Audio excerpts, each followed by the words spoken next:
আজকে তোমাদের সামনে আমি আবার চলে আসলাম একটা ভর্তার আইটেম নিয়ে। তা আজকে আমি একটা ভর্তা করব। এটা সব অনেকে খায়, অনেকে খায় না। তা আমাদের নোয়াখালী অঞ্চলে এই ভর্তাটা খুবই ফেমাস। তো এই যে দেখো, বাদামটা আমি রোস্ট করে পরিষ্কার করে ধুয়ে নিছি। এখানে আমি কাঁচামরিচ নিছি, ভাজি কি করে, পেঁয়াজ নিছি, লবণ নিছি, ধনিয়া পাতা নিছি। আজকে আমি বাদামের ভর্তা বানাবো। তো এভাবে শিলপাটায় বাদাম ভর্তা বানালে খুবই ভালো লাগে খেতে। তো যারা খাবে তারা অবশ্যই, যারা খায় তারা অবশ্যই বুঝে বাদাম ভর্তাটা মজা আসলে কি, আর যারা খায় না তারা অবশ্যই বুঝবেন না, তবে খেয়ে দেখবেন।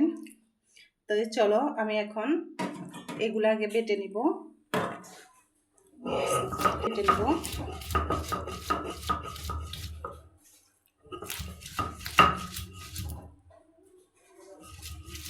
আমাদের অঞ্চলে এটা বেশি খায়, এই বাদাম ভর্তাটা পছন্দ। এই বাদাম ভর্তা সকালবেলা পান্তা ভাতের সাথে খেতে অসাধারণ লাগে।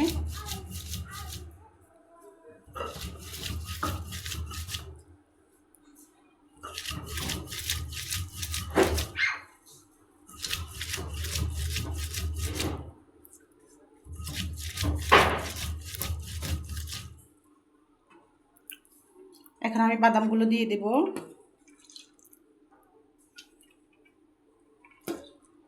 এই ভর্তাটা একটু ঝাল ঝাল হতে হবে, নাহলে ভালো লাগবে না, মিষ্টি লাগবে, কারণ বাদাম এমনিতে মিষ্টি।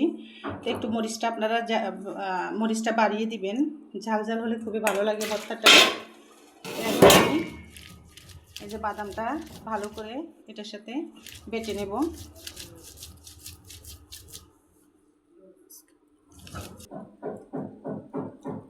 এই যে দেখা, পুরো ভর্তা বানানোটা হয়ে গেছে আমার। তো তোমরা অবশ্যই বাসায় এভাবে বানিয়ে খাবে। অনেকে হয়তো জানো না বাদাম ভর্তা কীভাবে বানাতে হয়, বাদাম দিয়ে আবার ভর্তা বানানো যায় নাকি। যারা জানে তারা তো জানে, আর যারা জানেন না তারা অবশ্যই এভাবে বাসায় বানিয়ে খাবেন, খুবই ভালো লাগে।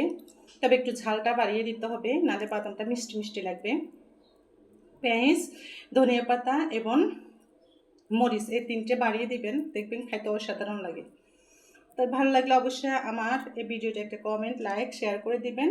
এবং যারা আমার চ্যানেল নতুন, অবশ্যই চ্যানেলটাকে সাবস্ক্রাইব করে আমার পাশে থাকবেন। আজকের মতো এখানে বিদায় নিলাম। আল্লাহ হাফেজ, আসসালামু আলাইকুম।